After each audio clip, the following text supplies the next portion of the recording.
Hi, everyone. Ah, hi, everyone. It's nice to see you. It's great to see you here. Happy New Year.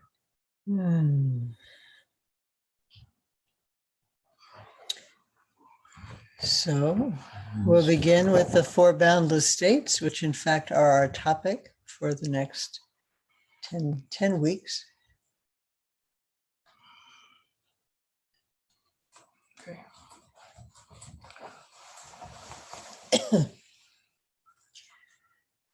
May all beings always have happiness and its causes. May all beings always be free of pain and its causes. May all beings always be pain-free and live happily. May no beings ever cling to those near nor furthest far. For as long as space abides, as long as the world remains, just so long may I be there, resolving all beings' pain.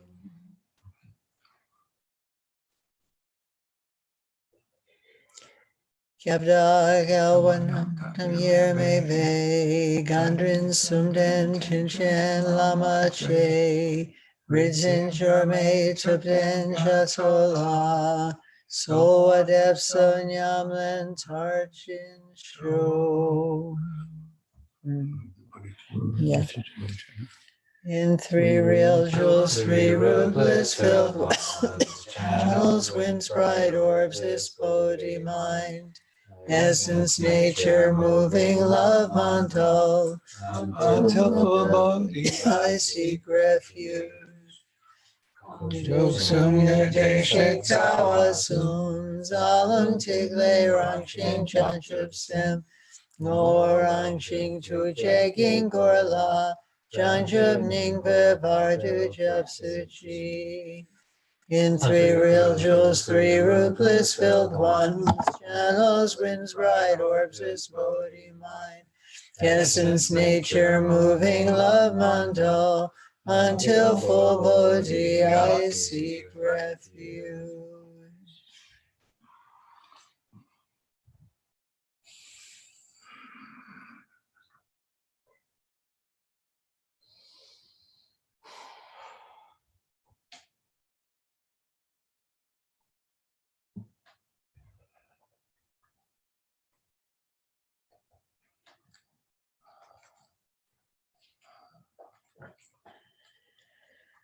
Oh, like moons in water, sighs deceive us, we ever roam bound in cyclic chains. So all may rest in their clear mind sphere. I raise Bodhi through four boundless days.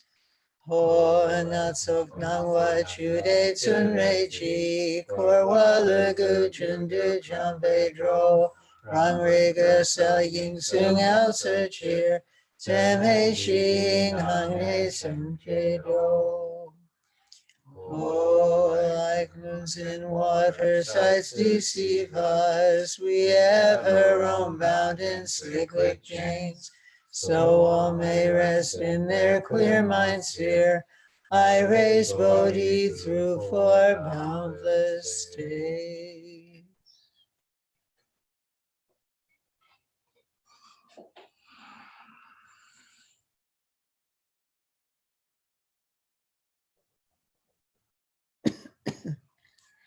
So we will begin with a guided meditation.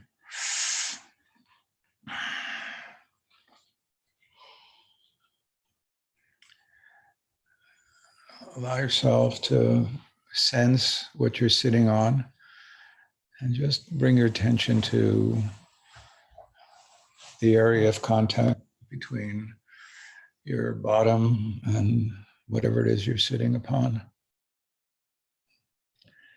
And can you allow your experience to be and to be aware of that experience?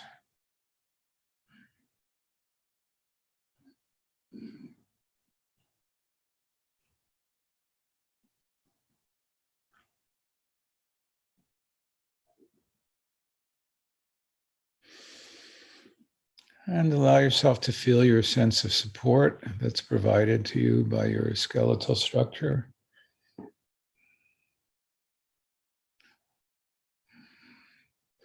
And if you're familiar with the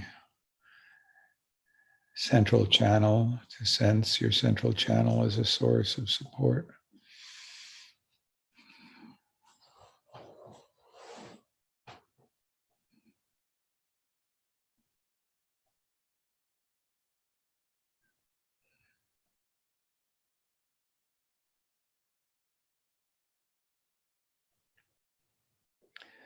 And then let there be a sense of openness at the bottom of your feet.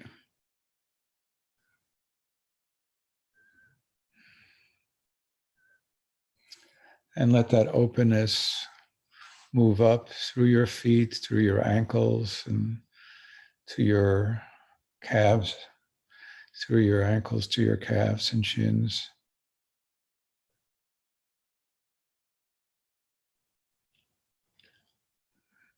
Through your knees and up to your upper legs.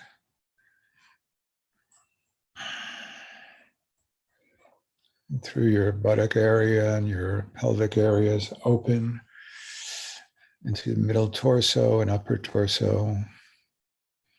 And your hands are open. And your wrists are open.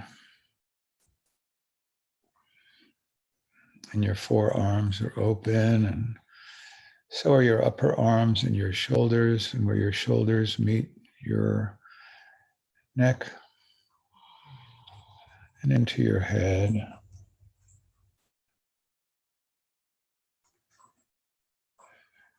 And allow yourself to be aware of your upper scalp and sense your upper scalp and be aware of it.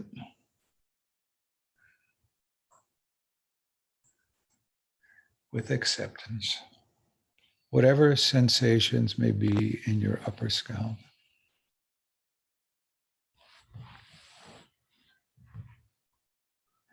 Allow yourself to accept the feelings you have in your scalp.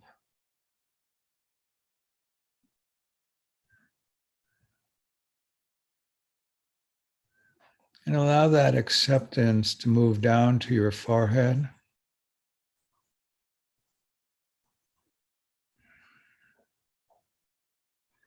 And the sides of your head, whatever feelings may be there, pleasant, neutral, or unpleasant, just be aware of the feelings you're experiencing, your forehead, sides of your head.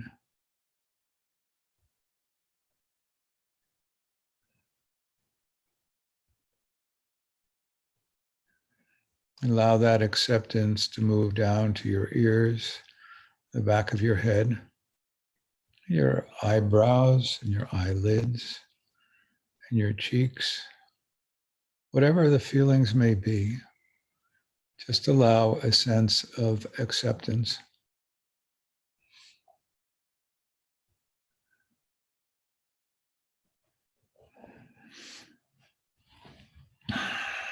And allow that acceptance to keep moving down your cheeks to your lips,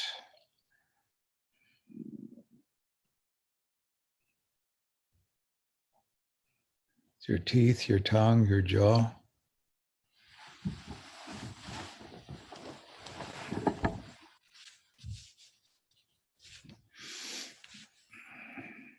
Back of your head.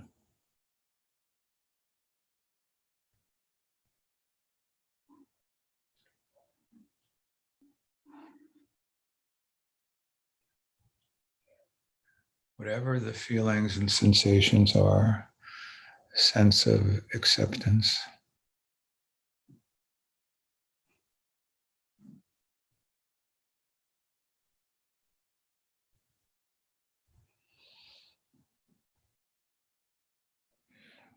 And see if you can sense some experience of spaciousness in your whole head area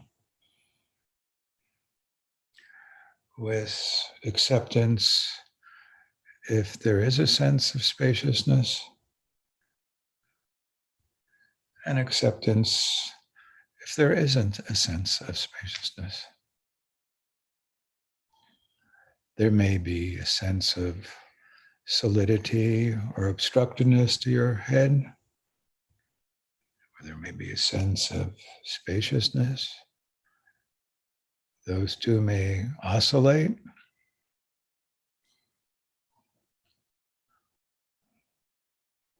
Maybe they coexist.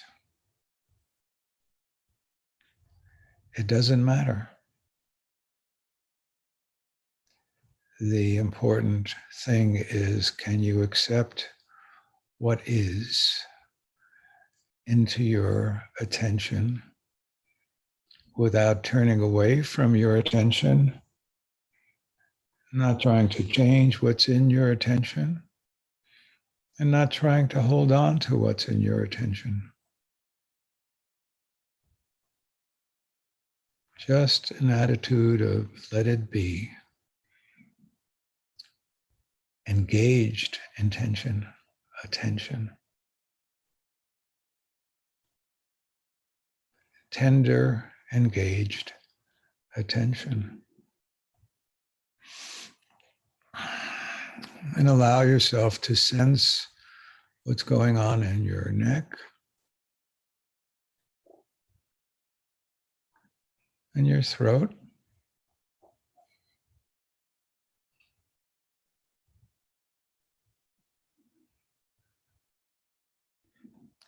And where your neck meets your shoulders. Sometimes a place where we hold some kind of tightness. Can we be just aware of whatever the experience is with a kind of tender minded attending?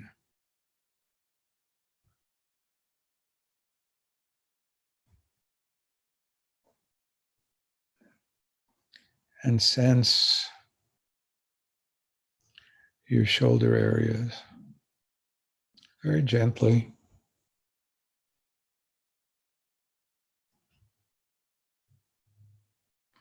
Whatever is going on in your shoulders.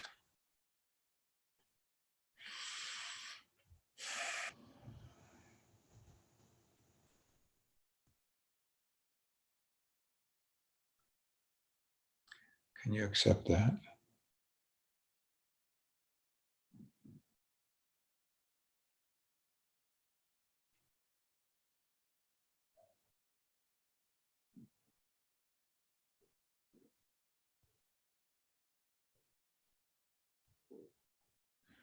And can there be a sense of spaciousness in your shoulders?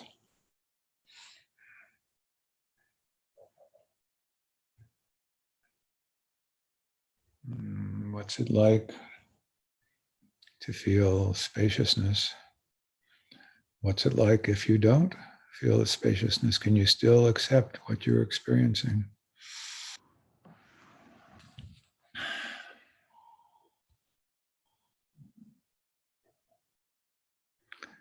And allow your attention to be aware of what's going on in your upper chest and your upper back, especially in the center of your upper chest where we feel there's the energetic heart, the center of emotion.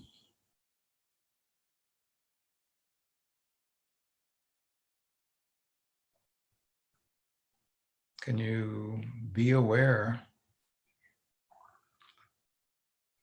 of what's going on in your upper back, your upper chest, center of your chest?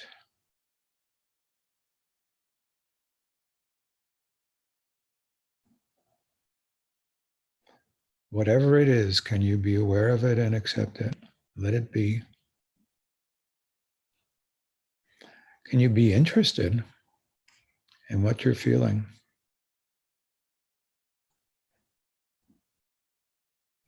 And have a kind of tenderness towards what you're feeling.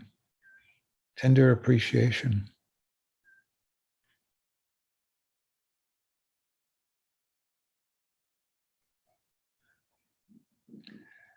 And what if there is a sense of spaciousness that moves from your head through your throat into the whole upper torso, including the upper chest area, even in the emotional heart area?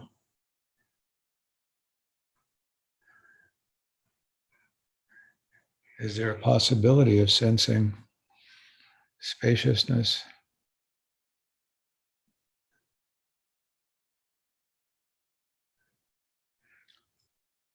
And how is it if you feel spaciousness? How is it if you don't feel spaciousness? And maybe you feel sensations alternating with spaciousness. Maybe you feel sensations coexisting with spaciousness. Maybe you feel something you can't even put words to.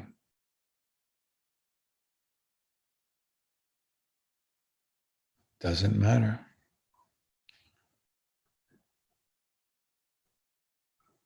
How is it to be attending in an even, engaged manner with your experience?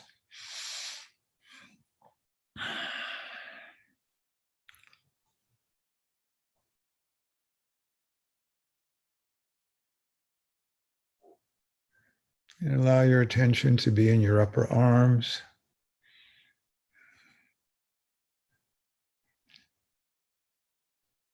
down through your elbows into your forearms. Sense what's going on in your arms. Is there heat or coolness or solidity or non-solidity, motion?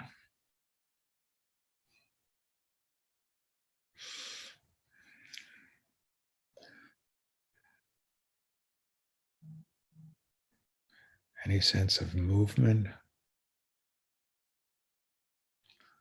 fluidity? And sense and accept what's going on in your wrists.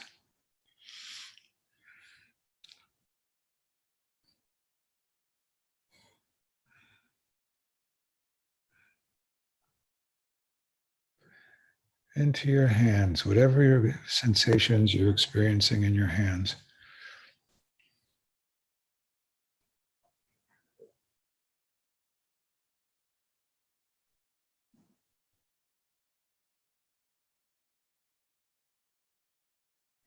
And again, sensing your upper arms and your elbow, your forearms, your wrists, your hands. Is there a possibility of sensing some spaciousness in your arms and wrists and hands?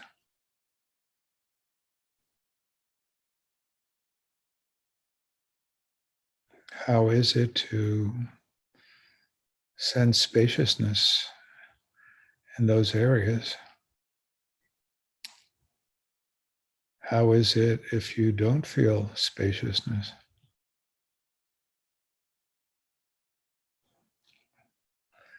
And if you have some reactivity to the questions or the suggestions, how is it to just be evenly accepting of your reactions? Neither trying to push them away nor trying to increase them, and yet engaging with knowing them. Just knowing and allowing the process of knowing, the process of whatever reactions may be occurring.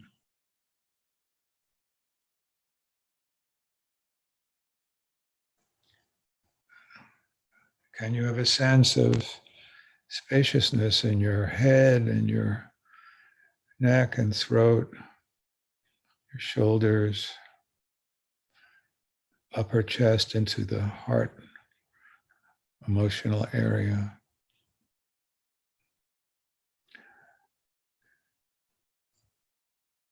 Upper back, upper arms, elbows, spaciousness into the forearms and hands.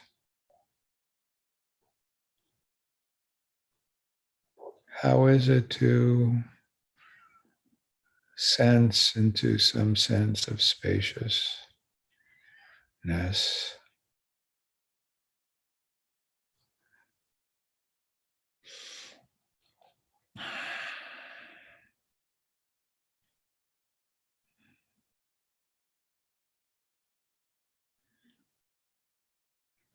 Maybe you have some sense of spaciousness and you're aware of it. How is that? Maybe you don't. You have a sense of a lot of different sensations in your head and your throat, your neck, your shoulders, your chest and your heart, your feeling center, your arms, forearms and hands. How is it to just be engaged with knowing what is?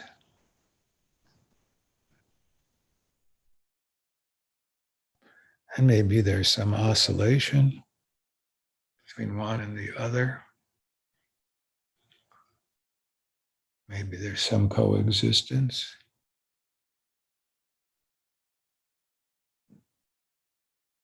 It doesn't matter.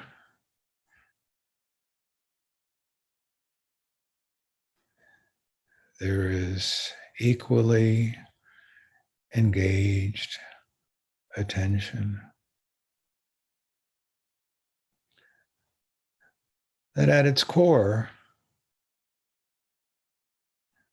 is spacious,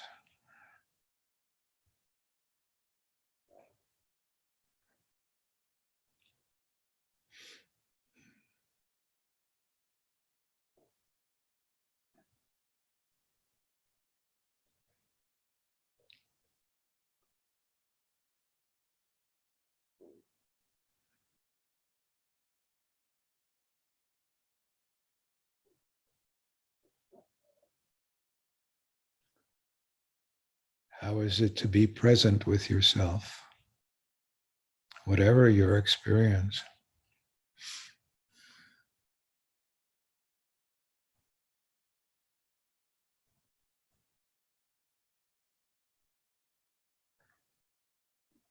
Allow that to be.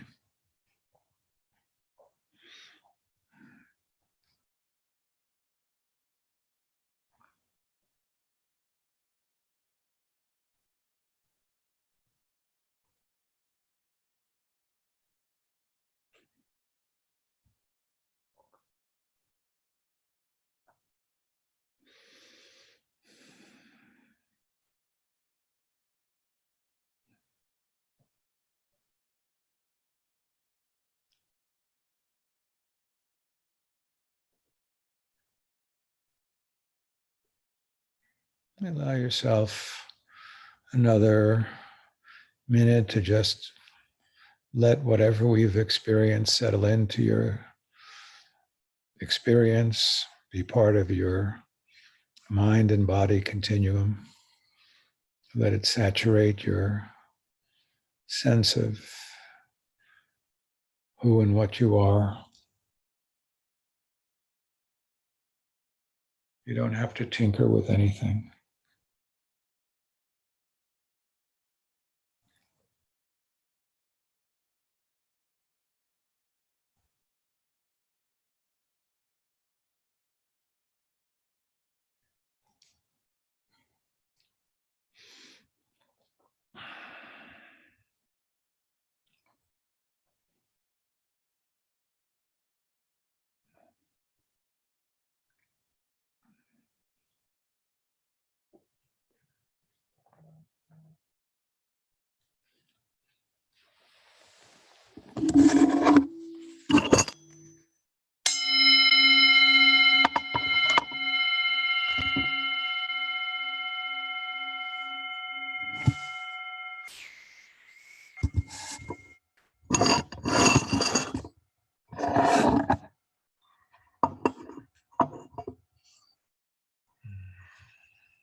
So good evening, everyone. Four corners of our country, literally.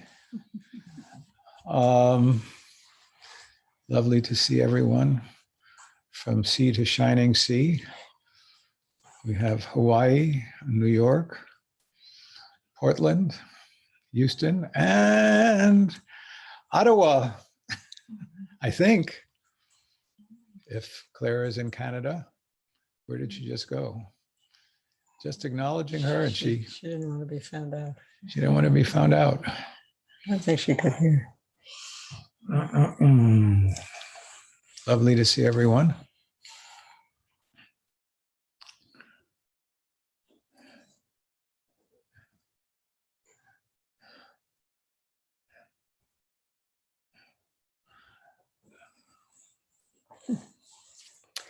So we are starting a series on the four boundless states: equanimity, love, compassion, and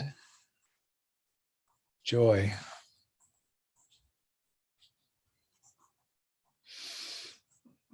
And I like to remind us all that kind of the basic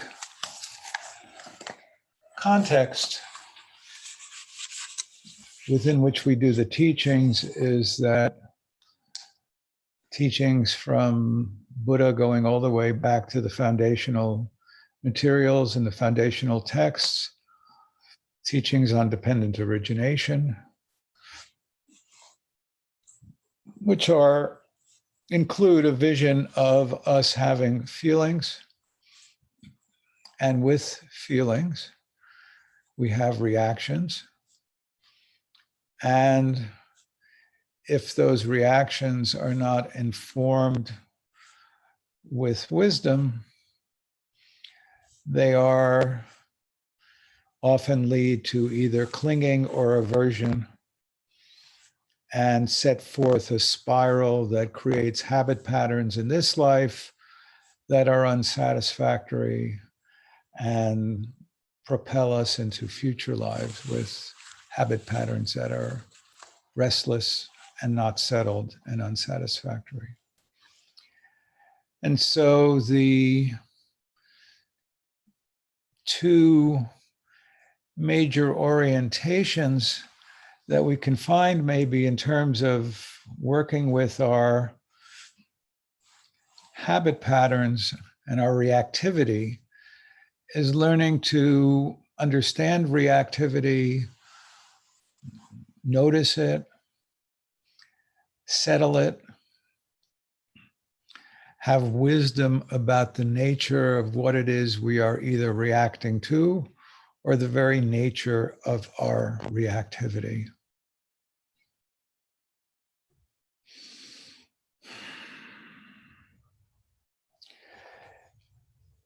If we go from the foundational teachings that we can find in both the Mahayana scriptures and foundational in the Theravada scriptures, we go from that model, which is actually very profound and very, very useful, and go into the Mahayana and Tantra and Dzogchen world. There's an add-on layer of teachings which have to do with Buddha nature.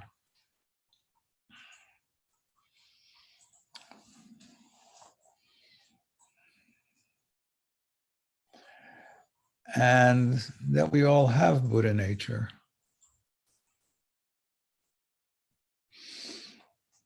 And it's because of our Buddha nature that we have an inclination to be virtuous. We have an inclination to seek wisdom, and we have an inclination to settle our minds. It's because of that Buddha nature itself that we are oriented towards realization.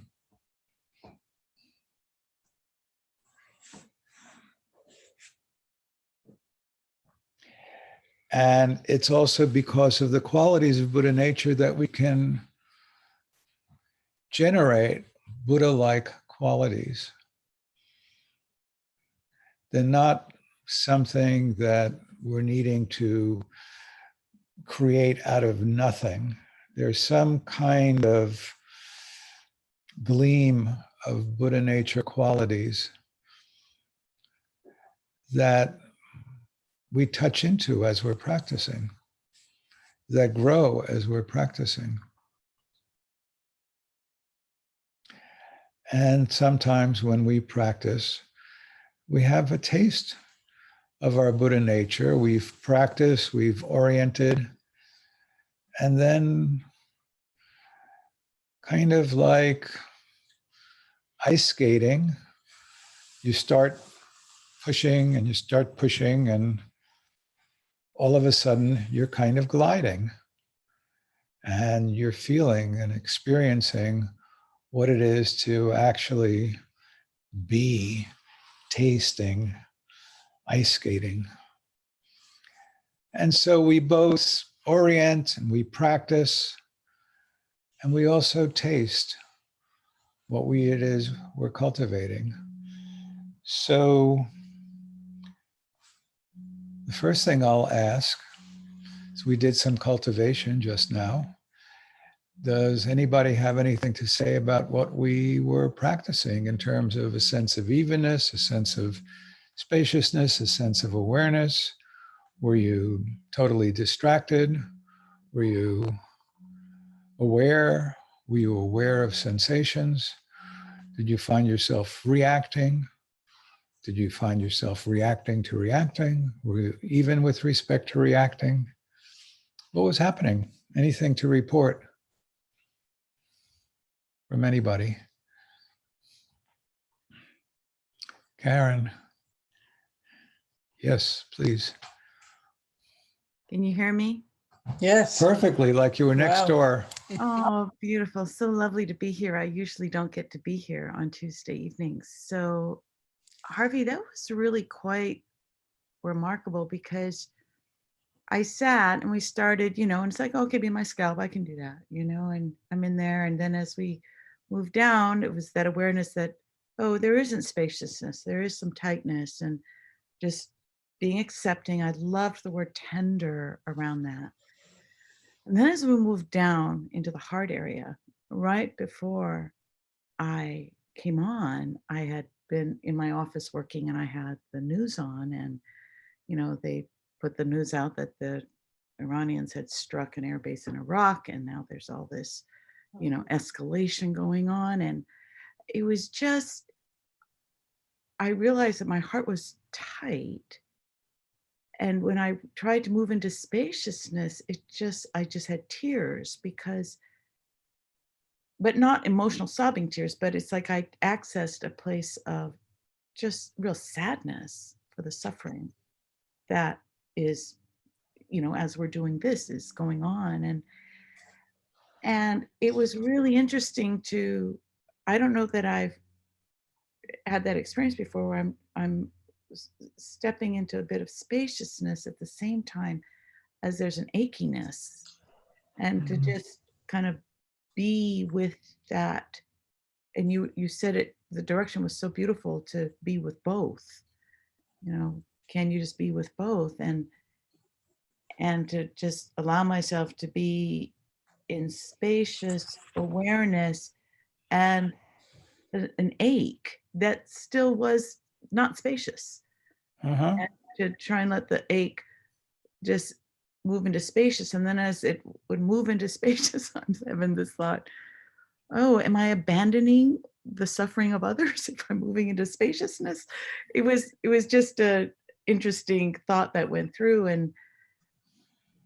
But I was able to not, and your voice gave such presence to the spaciousness, that I was able to not, collapse into achy or sad, but just observe it and kind of just be with it, which is what I think the instruction was. And so it was a really interesting experience tonight. It was very interesting and calming at the same time. It was very calm.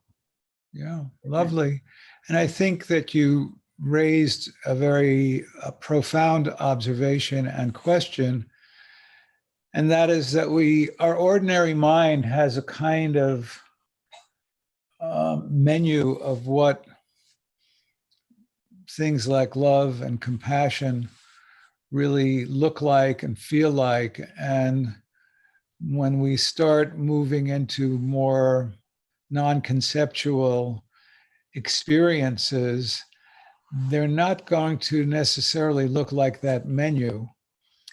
And we are going to run into a kind of debate between our ordinary mind and ordinary experience and what may be more profound alternative expressions of these same attitudes, orientations. And the ordinary mind might be a bit dictatorial in terms of, no, it means you're putting on a Band-Aid on somebody who's got a bloody knee. It can't be this boundless, non-conceptual tenderness that just feels a certain way. So I think it's really very useful to see, even in a small kind of thought experiment, of how some very, very profound conditionings can start appearing in terms of, by God, I know what compassion is, and it means watching the news and feeling bad about what the hell is going on. And not to discount that, but it's just, there may be other ways of being in compassion that are far subtler and far different. And I think it's good to just crack open that whole field of exploration and consideration. So thank you for sharing that. There's nothing wrong in anything you said. It's just that there may be different channels and manifestations of feeling and sensing compassion, love. It's wonderful. Thank you. Yeah. Cracking my perceptions open a little bit with that comment. So I'm looking forward to where we go with this. Well, I think one of the real contributions of Tibetan Buddhist practice is that it does crack open some of our conceptions and perceptions and our anticipations. And, certainly what are sometimes described as acts of liberation or transference of knowledge between a teacher and a student, or they may not appear as what we would think of as a typical helping profession intervention. And so I think it's very, very useful to recognize that there may be a lot of diverse ways of being with and feeling and sensing compassion. Yeah, so thank you for bringing that up. Anyone else have anything to report from the experience we did? It could be someone here. We have a few people in the audience live, or it could be somebody online. Anyone? Question, comment?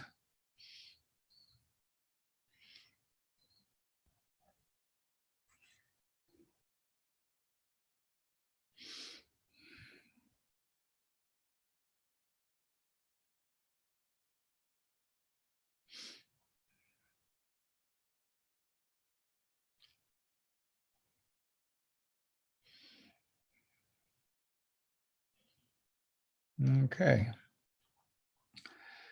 So we're talking about equanimity. At least in Sanskrit, it's made up of two pieces. The Sanskrit word is upeksha.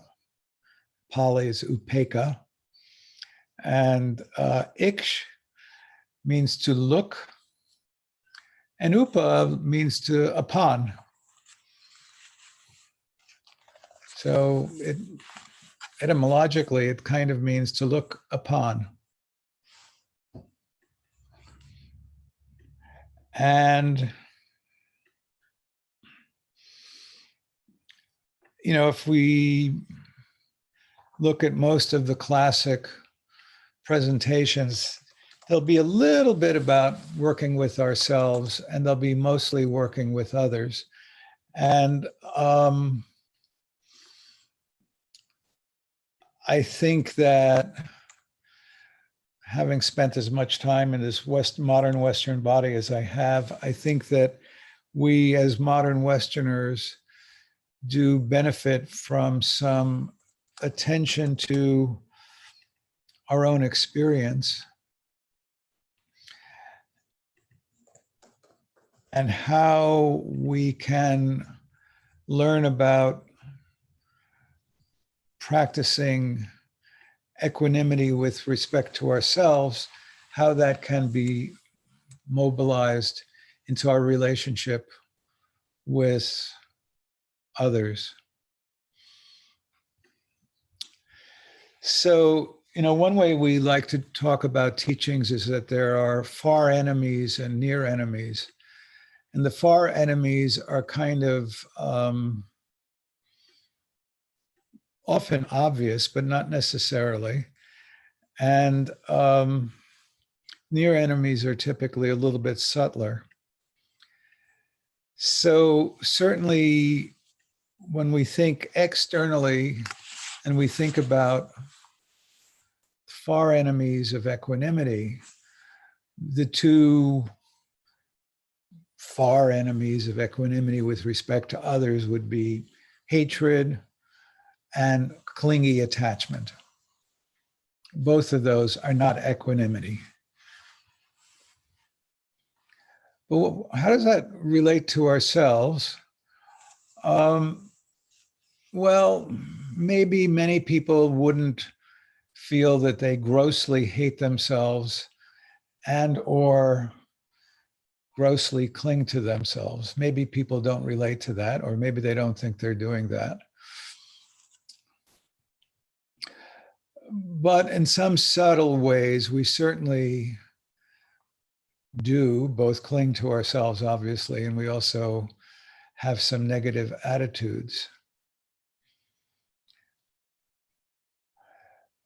The near enemy that I would want to talk about, well, there are two near enemies that I would want to talk about. With respect to oneself, but they also can be oriented towards others. One is a near enemy that I think is kind of omnipresent in the modern Western world, and that is a disorientation from self experience, a non-interest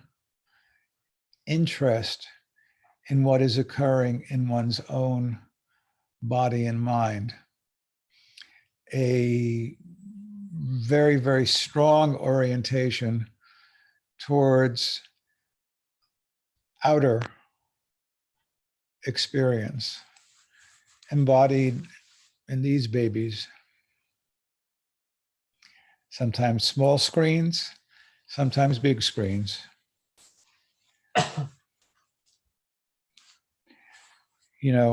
If we travel at all, I've said this before, you walk down the aisle of a plane and 95% of the people will be on the anesthetic, analgesic drip of the screen in front of them. They'll be very well behaved. They're not demanding anything. They're distracted. They're not oriented towards themselves.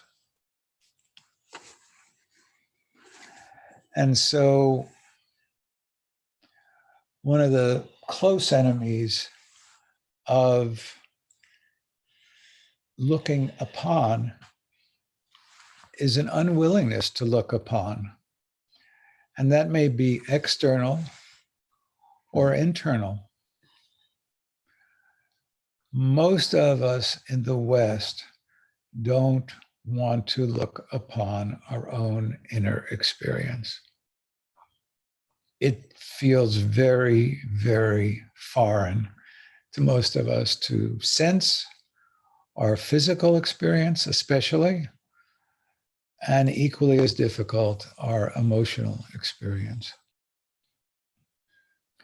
Now, it may be a little bit easier to look upon others, but I guess I would suggest, ask for people to contemplate, if you're not comfortable observing and knowing what is going on inside of you, how does that affect your ability to notice and observe what's going on in others? If you're impatient and intolerant with your pain, your suffering, your failure, your tightness in your chest, your headache, your heartbreak, if you have subtle rejection of that, how does it affect your looking upon those who are external to you? So, a first subtle enemy that I want to highlight in terms of ourselves is the challenge of being able to know our own experience evenly engaged. And there are two pieces to that, and they're both critical: even and engaged. Now, most of the good traditional teachings that we will find on the boundless states and on bodhicitta, when they talk about equanimity oriented externally, will talk about that it's not just even it's an even engagement with the others. It's that the enemy, the neutral, and the dear person are all of equal interest.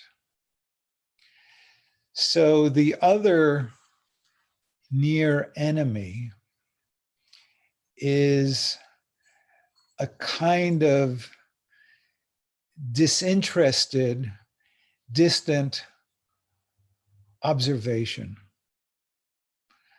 This is a kind of disinterested observation that I had to rack my brain for the name of it, but most of us in this audience are old enough to have watched some episodes of Star Trek with Spock. And Spock, technically in the psychological world, we call it a kind of schizoid defense. And we don't have to do a lot of psychological teaching here, but a schizoid presentation is very, very arm's length, keeping things at people, feelings, everything is kept at arm's length. And Spock, as delightful as he was, everything was kind of kept at arm's length. Now, we may be able to, maybe not, but if we go all the way back to René Descartes, he was a philosopher in the 1800s, in the 18th century, I think, the time-wise. He really felt that when human emotion and human kind of prejudice entered the field, one could not make the wisest observations as to what was going on in reality. And so the human being needed to kind of strip out every form of emotion and prejudice in order to really try to assess the nature of reality. And, you know, for him, associated with him is the core idea of I think, therefore I am, implied in that I should not feel because that will confuse me. So thought and pure abstract thought, almost disembodied thought, became very, very highly valued in the Western philosophical, academic, scientific worlds. And there are emotional reaction patterns that support this kind of disembodied, non-feeling kind of presentation. And so many of us in the modern West are, not necessarily oriented towards our feelings, not necessarily oriented towards our bodies. Certainly with the people that I work with, sometimes asking people what they're feeling in their body or what they're feeling emotionally, it feels like a very, very surprising and a kind of a difficult question. And in part, like I say, there are emotional reasons that we get sort of shut down emotionally and out of our bodies. There are also these philosophical and academic reasons. But to a large extent, there's a devaluation, or historically, there's been a fair bit of devaluation of emotional and physical experience. And so individually, many of us don't want to know what's going on in our bodies emotionally and physically. And so to upa-iksh, to look upon our own experience in an evenly engaged, tender, interested manner feels a bit foreign, may feel a bit challenging.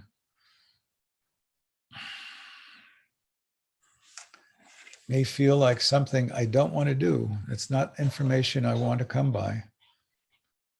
It's resistance. And as I say, if there's resistance to knowing our own bodies and our own emotions, how is that going to translate into knowing the bodies, emotions, conditions of those who are external to us?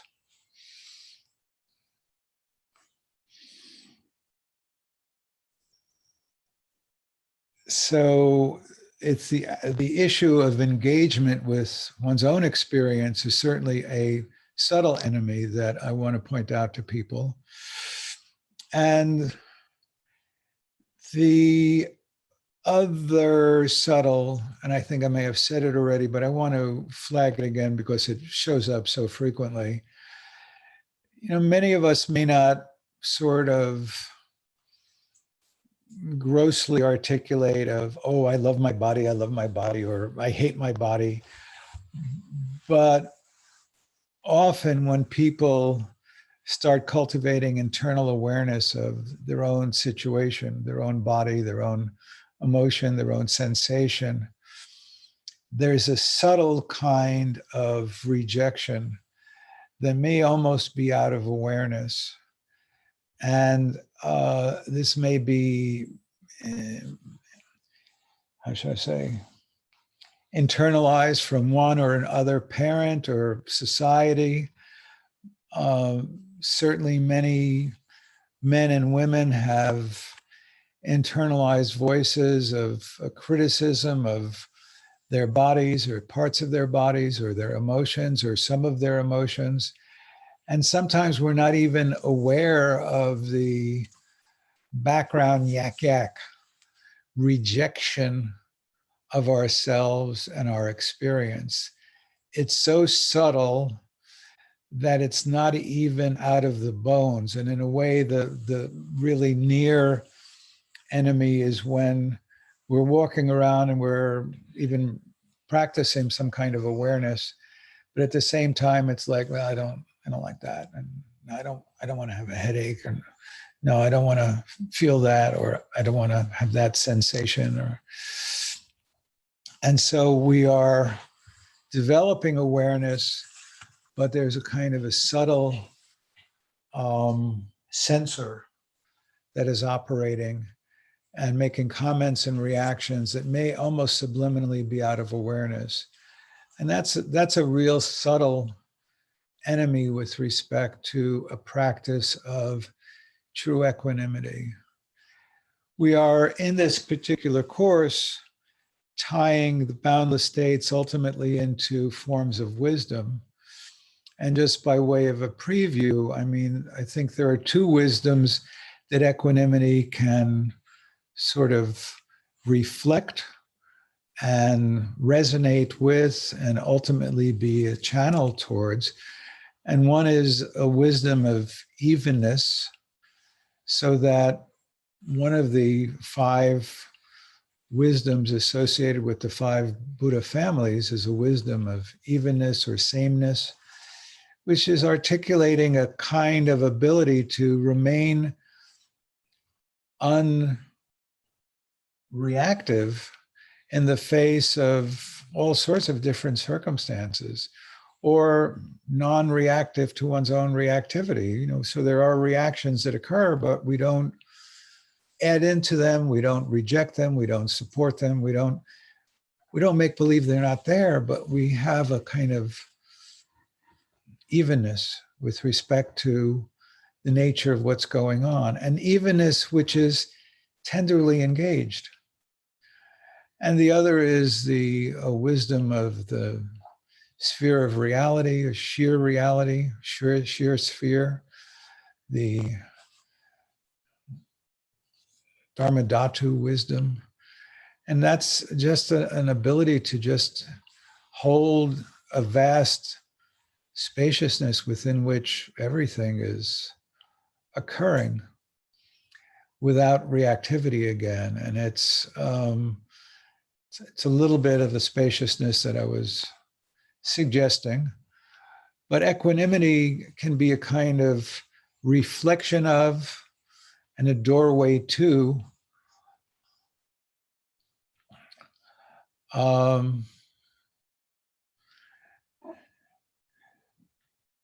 these two wisdoms.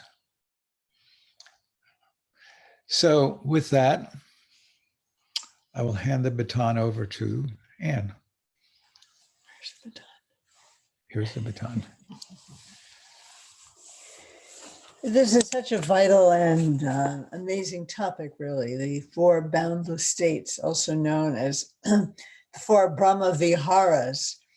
The teaching on these four, equanimity, love, compassion, and joy, it was in India before the Buddhist tradition. It's also part of the larger Indian tradition. It's part of Theravada teachings. We find them discussed in great detail in the Path of Purification, the Visuddhimagga, which has really quite a precise inquiry into the different types of feelings that are associated with these four states. And they're central to the Mahayana, the great vehicle.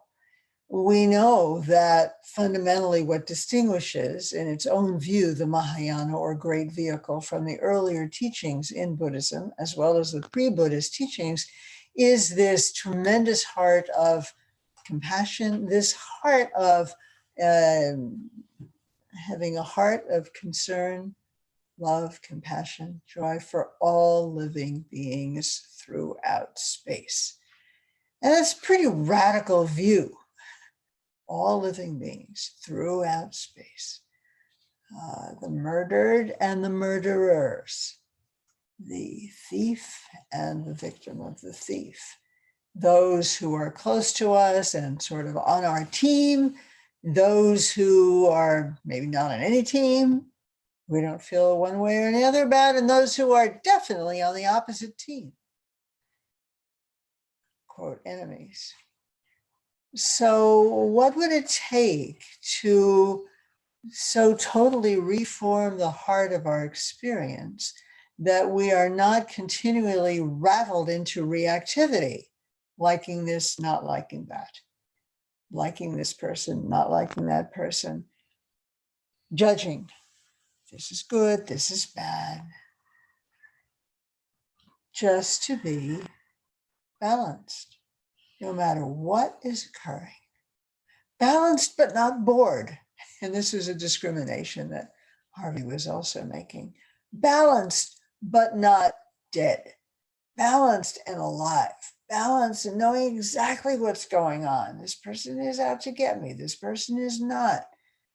Recognizing that equanimity, sometimes translated as impartiality or balance or sameness, is not stupid. It doesn't mean you can't make a discrimination between those who would help you and those who would harm you. In other words, this is another way of saying what Harvey was saying, there's not a dullness of mind associated with it at all. But there is an evenness of feeling, of experience. Why is this important? Well, if we go back to the fundamental project of a practitioner, what is the fundamental project of a practitioner? What are you trying to do, oh, you practitioners? Pass an evening? What is it? Why do we practice? Why do you practice?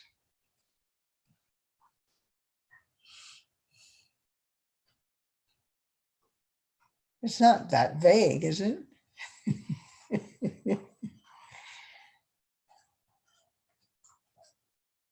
Well, I'm going to ask you to think about that. I'm going to ask you this next time, okay? Really, why do you practice? Because it has a good reputation, you know. Some pretty nice people in the world seem to practice a lot. Dalai Lama, Buddha, teachers. Well, classically, so we can relate this to the first teaching, the first turning of the wheel, we practice because we're in a tough spot in samsara, in cyclic existence. We're always encountering things that we don't like. We're always losing things that we do like. And we can't control any of it. We're subject to impermanence. We're subject to fundamental unsatisfactoriness. So our inner barometer is always just jumping up and down. Oh, now things are great, fine. Now things are terrible, yikes. And there's no peace in that. There's no place to rest in cyclic existence. Cyclic means turning. Turning means change. Change means instability, unpredictability. Who likes that? We like it in movies. We like movies that are creative and, surprise us with their plot lines.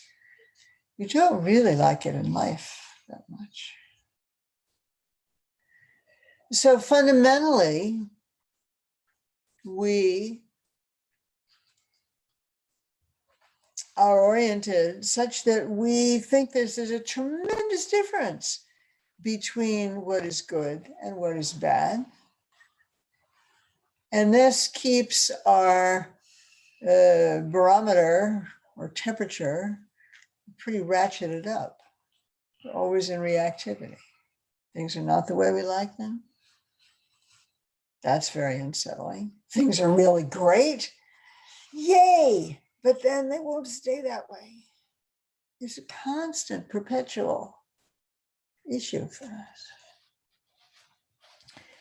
And why is it that we don't recognize the fundamental sameness that is always there? Well, we have this thing called ignorance, this thing called unknowing, not knowing. Failure literally means fail in Sanskrit and Tibetan. The word is a failure to know, not knowing. And what is it that we don't know? We don't know how connected everything is. We don't know how everything is actually a whole. We just don't know that. And the fundamental way we don't know that is because me. Once there's me in the way that we imagine there's a me, there's separation. If there's me, then there's you. There's self, there's other. Then everything is set in motion. If there's me and there's you, then the yous that like me are good and the yous that don't like me are not good. And why should I be equanimous about that? How can I be equanimous about that?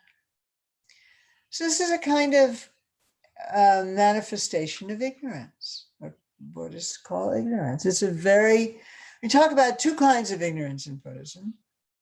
learned and innate. Learned is when we are taught that certain groups of people are inferior and we really shouldn't have anything to do with them. Or when we are taught that our particular tradition or race or country or economic status or profession or football team is the one, is the best. That's it. Everything else is, other value, is of less value. We do learn these things growing up. That's learned ignorance. Hard enough to get rid of that. Sets in motion a lot of habit patterns. There's also something called innate or intrinsic interest, ignorance.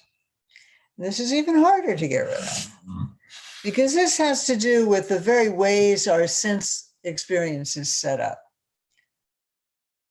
Oh, I'm a great person. I have a big heart for everyone. I can dissolve some of the worldly ways of, discrimination that are learned, are cultural, are familial. But still, when I look out across the room and I see you, or I look at the screen and I see you, I don't see me, I see you. And, I feel that you're just the way our senses are. I mean, this is why it's innate, intrinsic. It's intrinsic to the way we ordinarily perceive. And this is why ultimately in practice, we will, particularly in Tantra and Dzogchen, really channel, but also frankly in Sutra, in every step of Buddhist practice, we are challenging our ordinary perception. That ordinary perception that makes us feel, as Karen said, that, gee, how could I be both spacious and kind? If my heart isn't aching all the time, what kind of a stone-hearted being am I? And as Harvey pointed out, yeah, that makes sense, I think, to all of us in an ordinary way, but maybe there's something that cracks open in which those two things are not in different compartments. So this innate ignorance also, of course, plays into our failure of equanimity. It's just a fundamental given of our experience that there seems to be subject, me, center of the universe, really important, and object or other, not center of the universe, not center of my universe, and somehow of less importance to me, or less importance than me. And then there are all these other people that we know and other living beings, and some of them seem really connected to us and helpful to us, and so we like them. Yeah, these are my kind of people. I care about them. But then these other people that we read about in the news all the time, they don't have our interest at heart. They may, in fact, really want to harm us. So it feels very natural to make a discrimination between friend and enemy. We already have the otherness built in, and we also have the concern for our own wishes built in. It's very easy to divide the world up into friends, enemies, and neutral people. And in fact, we don't deny these categories. We cultivate equanimity. What we do seek to address and undermine is the typical emotional follow-through. So-and-so likes me. Great. I wish them happiness and the causes of happiness. So-and-so doesn't like me. It's obvious they don't like me. I can see from their body English, or maybe they, hate, they make it known that they hate people like me. Okay, I could know that. And principally, could I know that and still wish them happiness and the causes of happiness? Still, not want them to suffer or create suffering. To do that would be to have a certain kind of acceptance. And this is a tricky point, as Harvey brought into the meditation and discussion. And I want to say a little bit about that. So,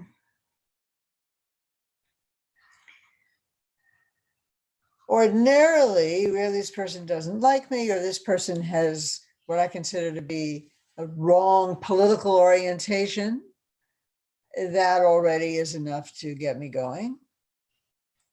I feel they're wrong. They have many bad ideas. If we were to go along with their ideas, this world would be a much worse place. I might feel that. I do feel that, actually. However, there's a difference between simply recognizing that this is a view with which I disagree and going into a kind of emotional judgment state. This person is bad. Everything about them is wrong. And I don't really care if they have happiness. In fact, I'd be just as happy if they had a little trouble in life.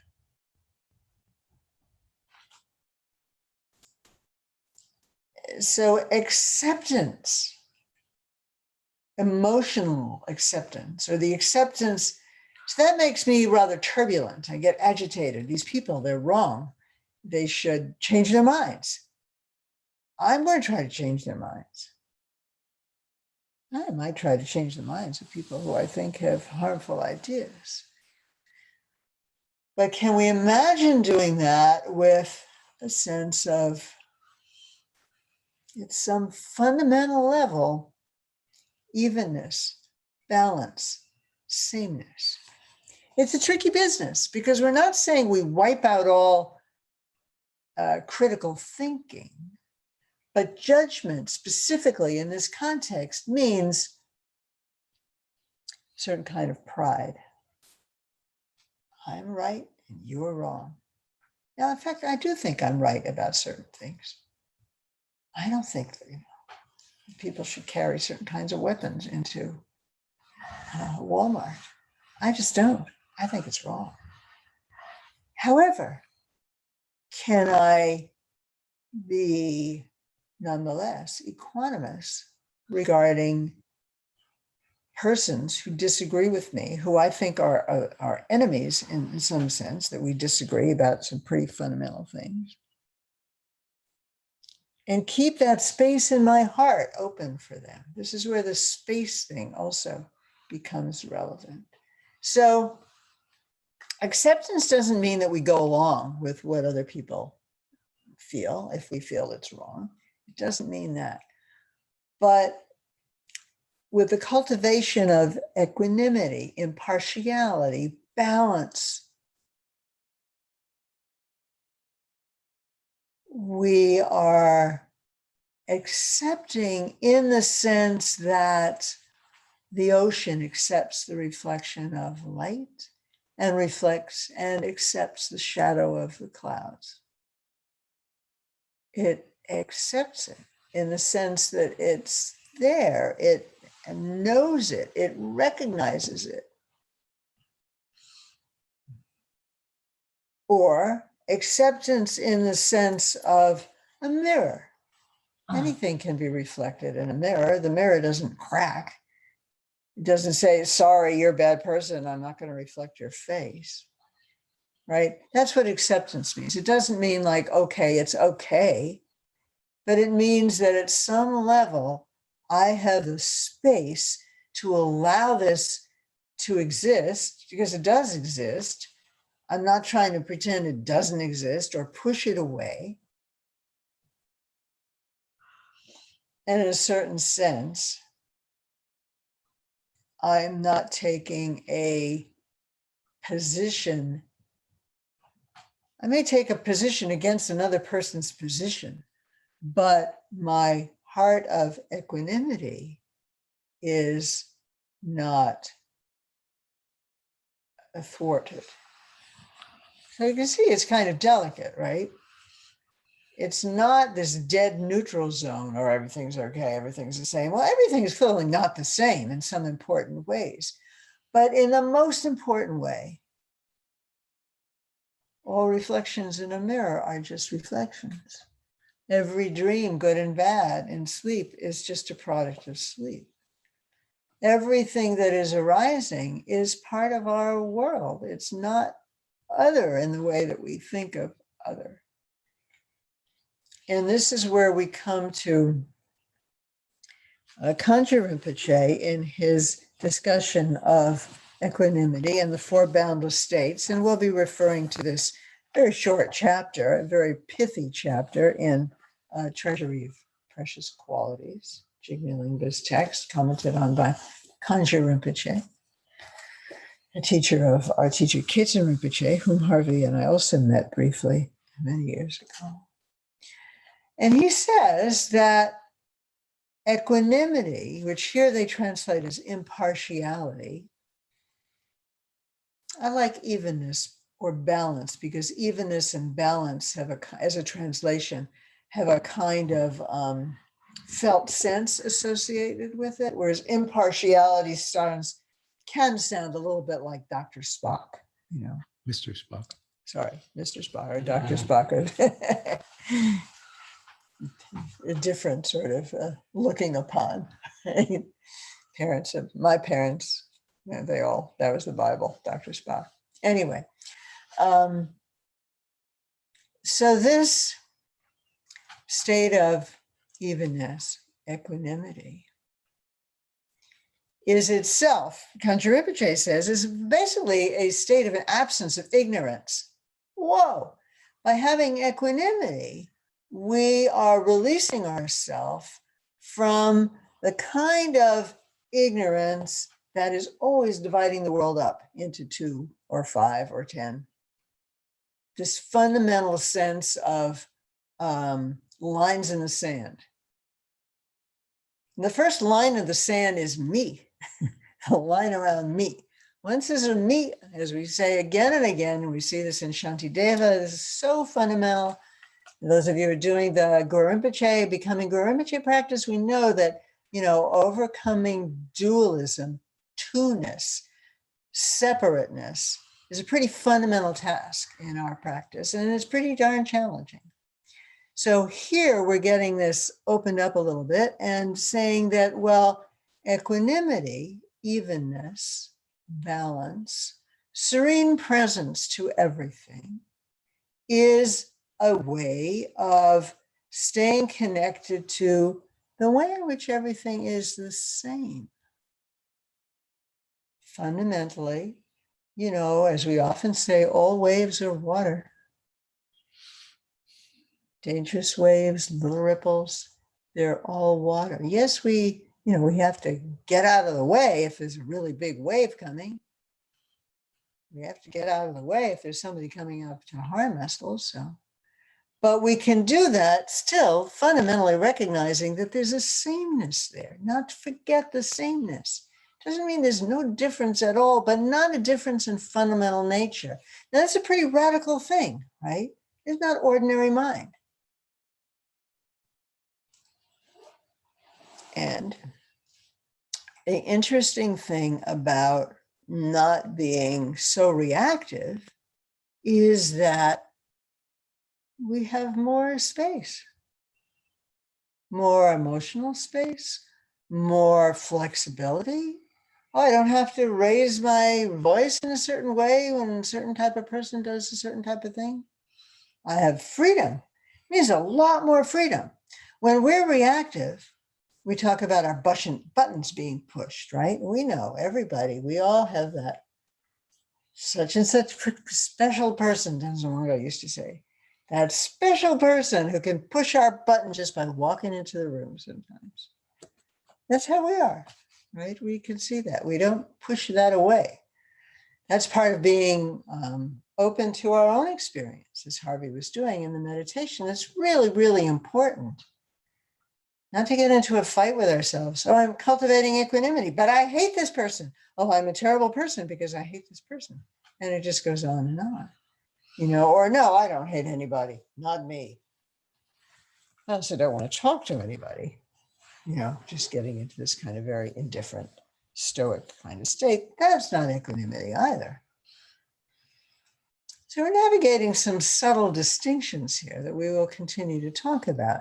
The one I just want to mention here is the connection between the two main things that are going on in equanimity. One is the sense of evenness.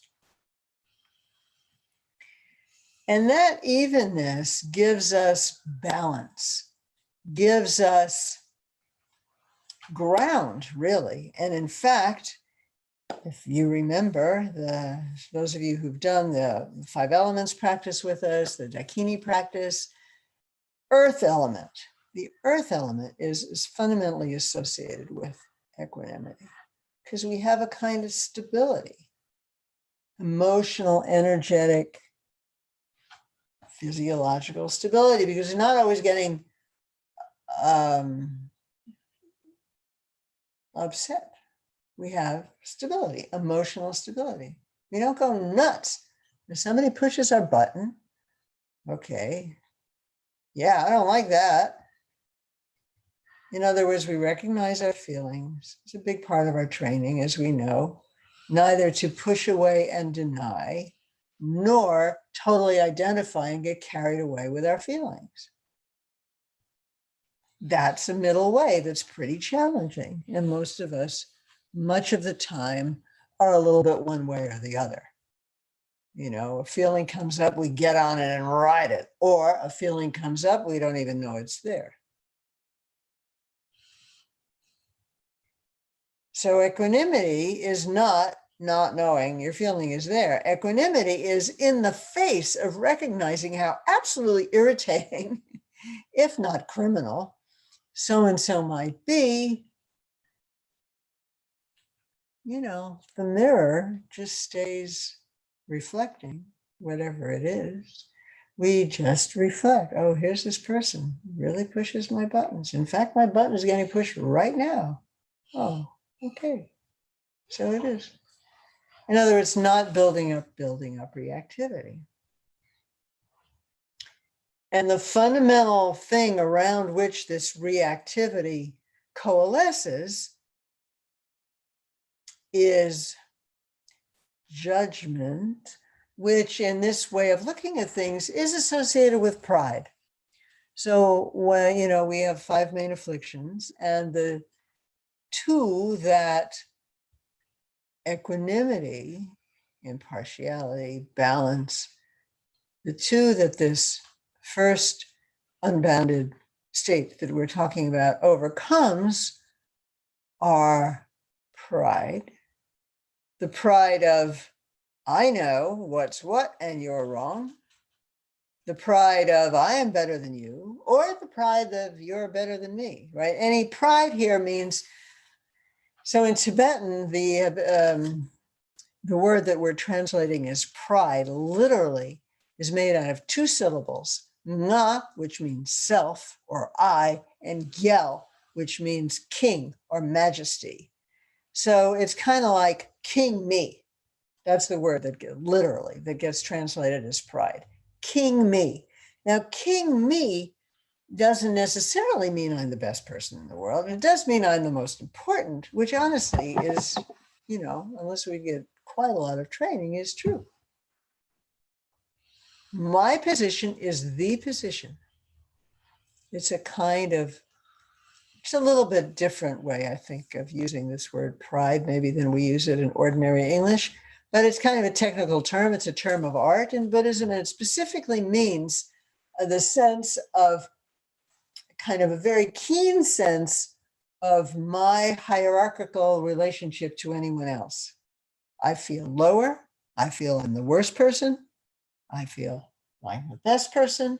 I feel like I'm better than some and, not as good as others. That kind of positionality is built around a hardening of a sense of identity, of me, of self. That kind of sense of identity of self and me that works to separate us from other. It's just more decoration on that line in the sand between self and other.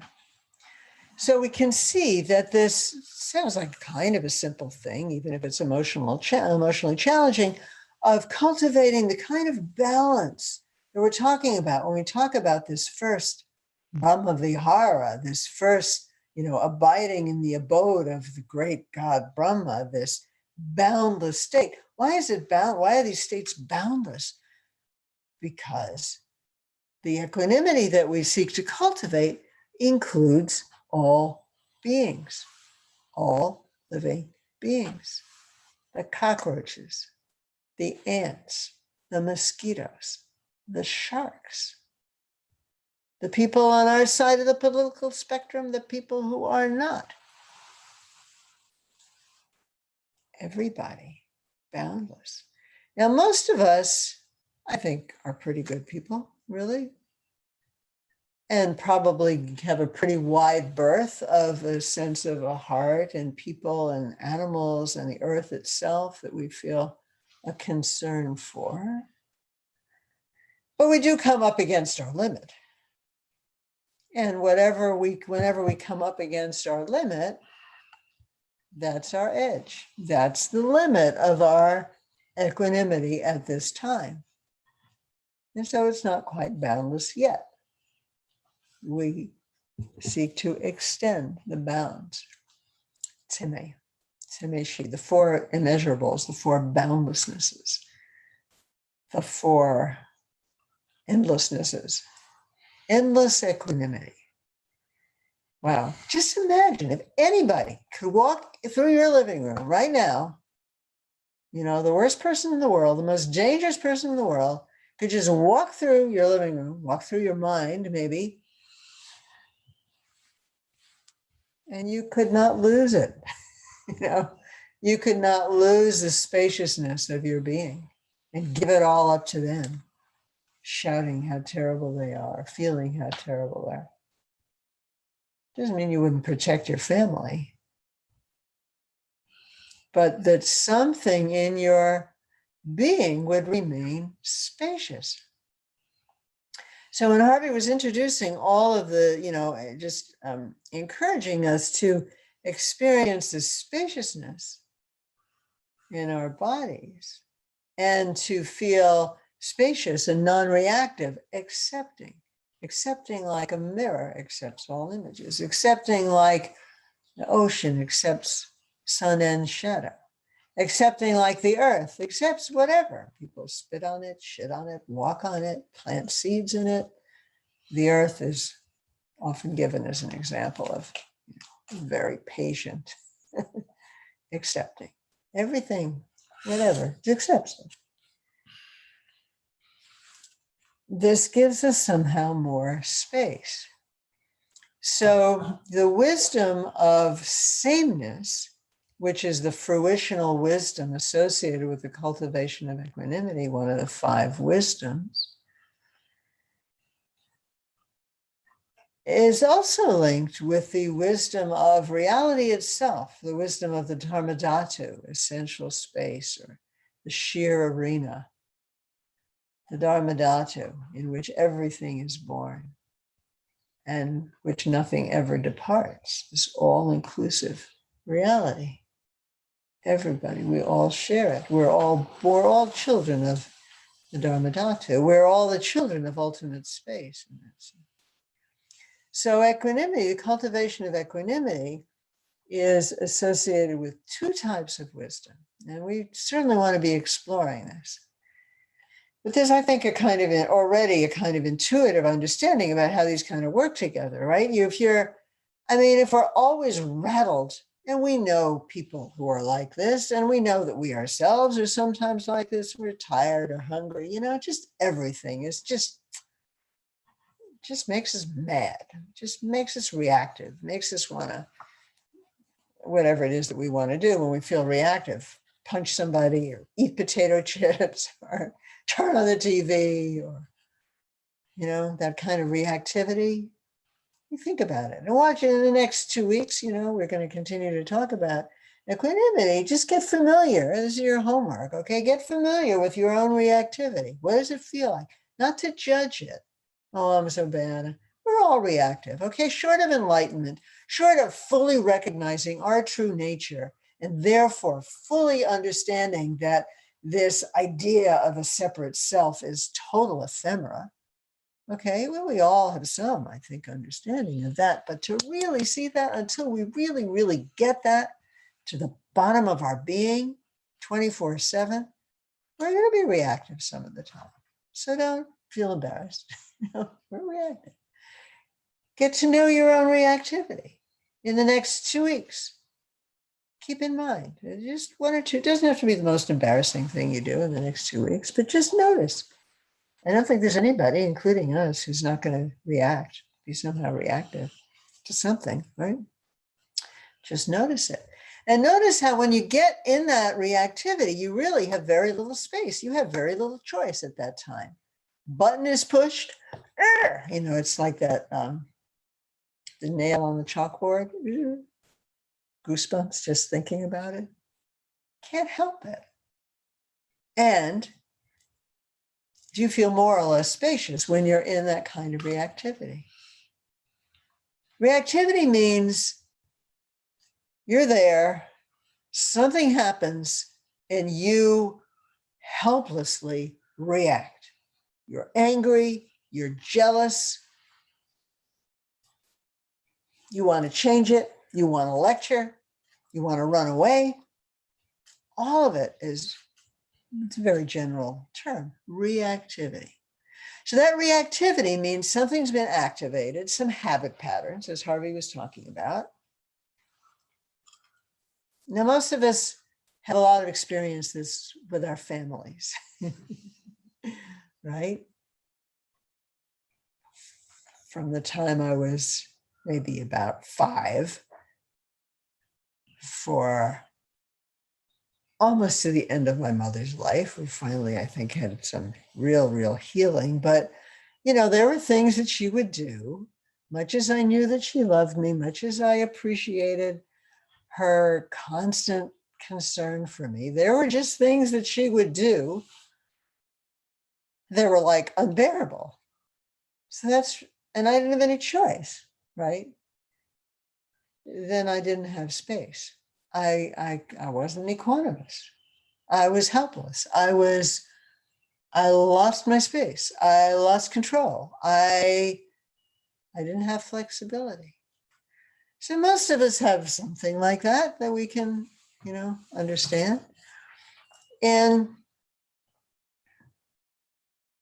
can also understand that really takes away our freedom. To the extent that we lack balance and equanimity, we are slaves to the forces around us. So there's a lot of power in equanimity. I write about this in my Meeting the Great Bliss Queen, in the chapter on compassion, and it talks about these 4, especially talks about equanimity. Equanimity is really important. It's really ground zero in a very positive sense. It opens to reality, which includes everything. So if we're going to be reactive, that means we're not ready to include everything in our experience. We're not accepting our experience. We're saying, no, my experience should be something else. And especially you should not behave in such a way that makes me feel what I feel, because it's your fault, right? So in cultivating equanimity, we're taking a lot of, slowly, we're taking a lot of responsibility. It's not somebody else's fault, ever. Oh, that's a big thing to say, right? But what we gain from that is that the world starts to open up into one big world. Instead of the world of things that we like and things that we don't like, which is mostly how we live, which is like living in a set of cubby holes, always kind of running from one little cubby hole to another. And we don't have like the big, vast space of our true nature, which we want more than anything, really deep down. True nature loves itself, which is nothing there, but it's spacious. So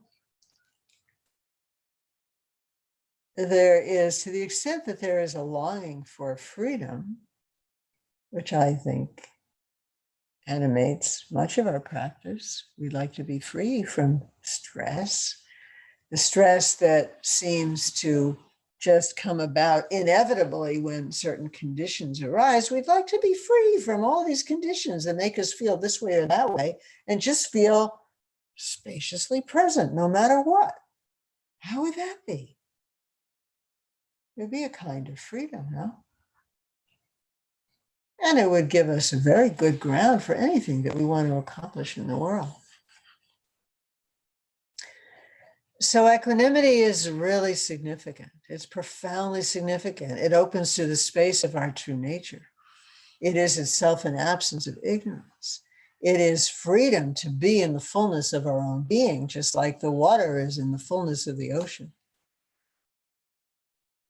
Just like any kind of reflection can dance in a mirror, anything can dance in us, but the mirror doesn't hold on or boot out, some reflections. So I really want to invite you to reflect on, in order to cultivate equanimity, to cultivate anything, it's a little bit of a paradox in practice. It's very helpful to notice our failures of equanimity. And this is a little bit counterintuitive because, I want to cultivate equanimity. And this is also fine to do. If you move through a situation where previously you would have been very rattled and you maintain your equanimity, great. Do notice that. But don't fail also to notice when you lose your equanimity. Because knowing what that feels like, just like Karen was able to have this very interesting question. Maybe you didn't even lose your equanimity really, but, just to wonder, is this what the loss of equanimity feels like or not? To get in touch with our own experience, as Harvey keeps saying, is really important. Equanimity isn't a rule book. Did I follow the rules or not? Equanimity is a feeling state. And how does it feel? How does it feel to you? And once you know how it feels, which you know because you know what it doesn't feel like, somebody comes up and says something to you and you just want to punch them because they're so wrong. And you're so right about their being wrong. Blam, self, other, right? We're in it. Right there, we're in it. No blame. It's very helpful. So that's your homework, please. Okay? Just look at it and look at it with that tender acceptance that Harvey was talking about. You are not a bad person because you lose your cool once in a while. Okay? You're a human being who's not quite fully manifested your Buddha nature yet. But we are on our way. Doesn't mean you're a bad practitioner if you notice yours. And it's actually important part of practice. So in brief, equanimity is itself a freedom from ignorance. We want to understand that even better as we continue to talk about it. Two types of ignorance, learned and innate. These are important categories in the Buddhist, I want to say the Buddhist catechism, Buddhist Abhidharma. And the ability to release the kind of pride of selfness, of king me-ness, is crucial. That is what equanimity is going to help dissolve our wrongly construed sense of self, which is not a concept that helps us. It's fundamentally a concept that prevents us from living in the fullness of our own real nature, because we just made it up. In other words, wisdom and compassion, method and wisdom are mutually infusing each other in the practice of this immeasurable and the other immeasurables. And the release of reactivity can't help but give us more space for our own being. I'm going to stop there. It's quite a lot, actually. Comments or questions before we close?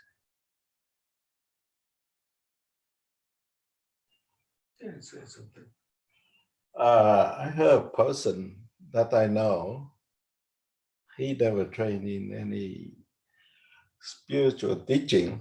And he told me, I don't care what people think. I only care about what I think. Mhm. First, I heard that, I shocked, kind of shocked. Mhm. And then I shared that same thing with someone else. And the second person said, oh, that's right. You cannot control what people think. You can control what you think. Yeah, it's right. Ordinary things is Mhm. right. And I listened to that and I'm thinking, yeah, you have been going through some kind of teaching. And how can you apply that to yourself? Mhm. And I can see the calm abiding can settle down some. And at the Harvey leaders meditation, you sense it, kind of sensing your body, and then you kind of more settled. And then the idea of you and the other kind of easier because you focus over here in every cell of your body, in your mind, kind of settle down. And that lead to aware what's going on. You go over there kind of agitate, over here kind of calm, but not like separate. Then you get a sense of kind of love yourself because you kind of respect yourself more because that help with your mind, your body, and your health. Mhm. You respect your blood pressure and your mind not being disturbed. Mhm. And slowly you can see the other one is suffering because they don't know what they Mhm. going on. Mhm. Just like the airplane stop, as Harvey said, everyone tried to get out as fast as possible. And then I sit there and say, what's going on? They're not going anywhere. I sit there and wait everyone go. Someone say, oh, that guy's slow. That's fine, you know. But I can see sense of they create a hurriness. So that kind of suffering. And I can see it's back to, it's not like I'm better than the other person, but it's a sense of self-respect. Mhm. I am that way. I have that calmness, that easy, Mhm. that self-love. And then you feel, well, the other one's suffering. So that kind of balance. First, just like, I don't care how hurry they are. I am here. I'm separate from them. But the spiritual path can link two together. Like, okay, they're suffering. Mhm. I kind of see that suffering. So I'm free from that suffering. So that's Yeah. one tiny thing in life. Yeah, You that's know? very true. Yeah, It does bring a kind of clarity yeah, that you can appreciate. And what you're calling self-love, I would also relate to, the sense of the earthen element that's just like really a stability, right? A holding there. And at the same time, a clarity that these other people are suffering in ways that right now I'm not. I've trained not to. And I think it's good to appreciate that. Yeah. Yeah, I would Anything go, else? I would just sort of say in terms of what the first person said to you, Mm. it's kind of half of the teaching on equanimity, and it's a bit what Shanti Deva said in terms of, you know, if I want to avoid all the rocks and sharp points in the world, you know, I could try to put leather all over everything, or I can put leather on the bottom of my own feet. And so in some ways, Buddhism does say, I need to take responsibility for myself. The thing that I'm not hearing from that first person is, and I'm going to remain engaged with other people. He's kind of rejecting and putting a wall up with respect to other people. And I think it's very, very important. And that's why I kept saying it's an engaged evenness. The engagement piece is so, so important, because otherwise you can just end up saying, well, everything's okay because I don't give a shit about anybody else. All I care about is me. And it's really, I'm going to take care of what I need to take care of, and I'm going to be equally involved with every other person. And that's a huge part of the teachings on equanimity. It's very, very important, equal engagement. I appreciated what the person said, and there's some element of that in what we're talking about. But the idea to remain equally engaged is very, very important. Yeah. Anybody else?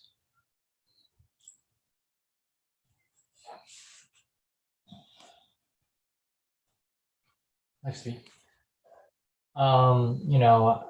I do my morning practice, and I try to, when I go to work, especially when I get in an elevator and a stranger walks in, and I try to be open and even, and I have that feeling of maybe happy. That, and it kind of, that's kind of my gauge today. Who I meet in the elevator, how do I feel? Do I feel kind of holding back and I want to avoid them? Interesting.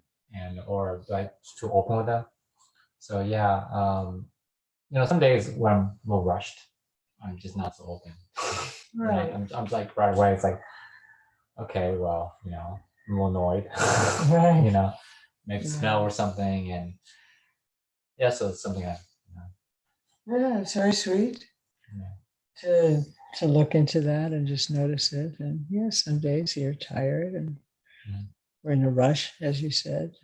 It's going to affect you. You have less space when you feel in a rush, right? Because this person might block your way, or they're pushing a button and you're going to stop on another floor and you won't get all those kinds of things. Patterns just get stronger and stronger. Exactly. Yeah, it's great to see that. It's very nice. Thank you. Yeah.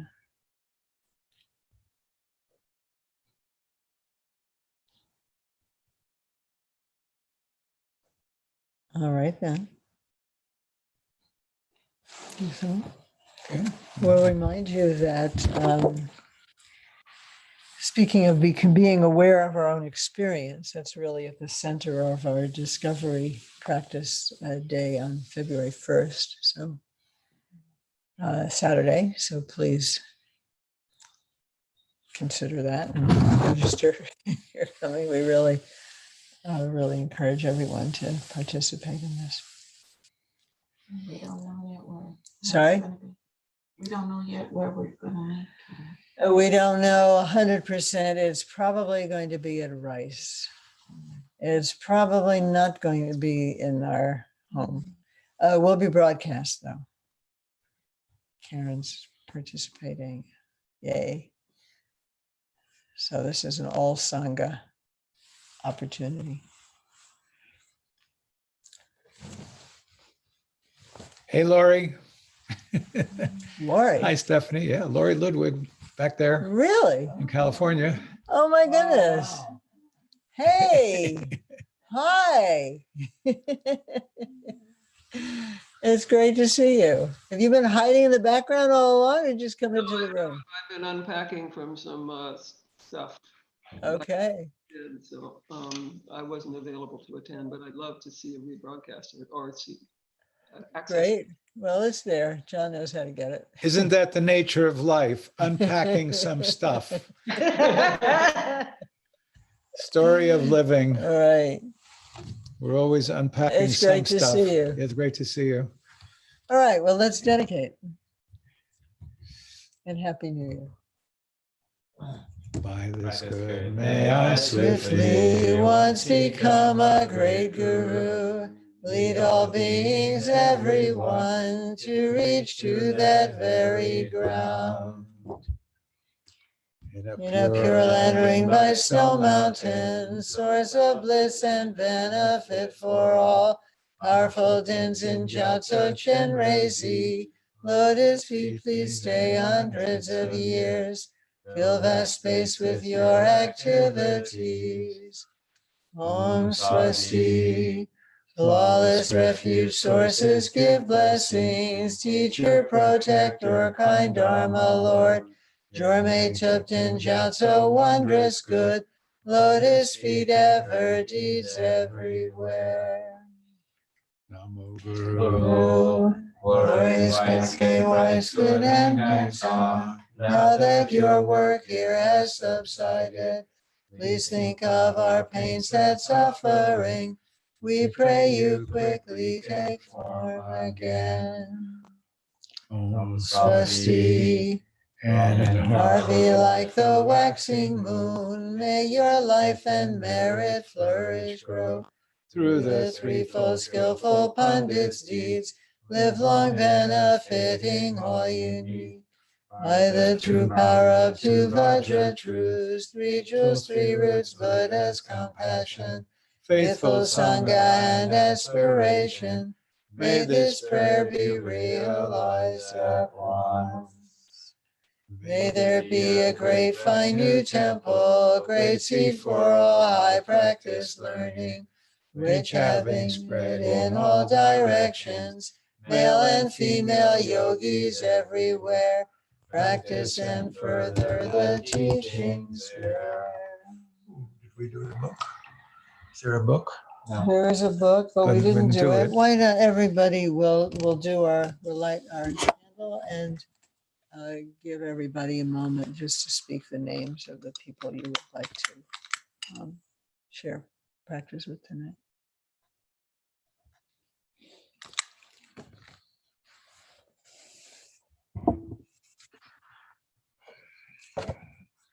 With all Of you in mind, we light this lamp of clarity.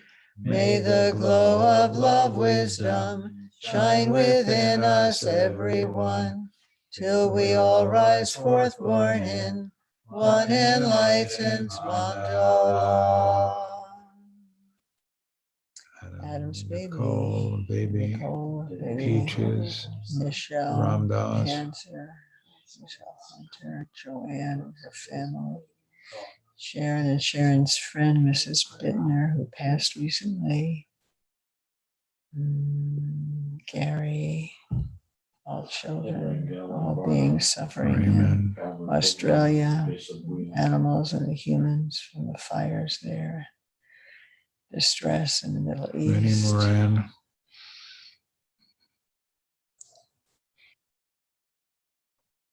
Raymond Roy, Shell Hunter, and John Hyde. Rosalie and family.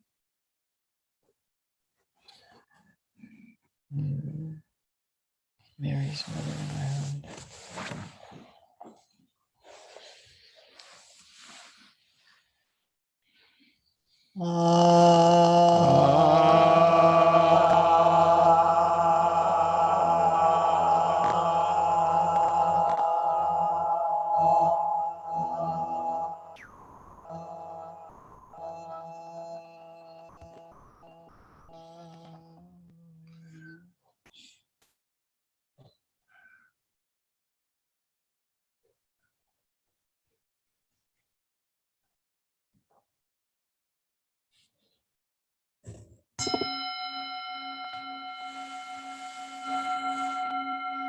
Thank you, everybody. Thank you, Thank you Emily. all. Thank you, Gary. Great to I see heard you. supporting Emily earlier.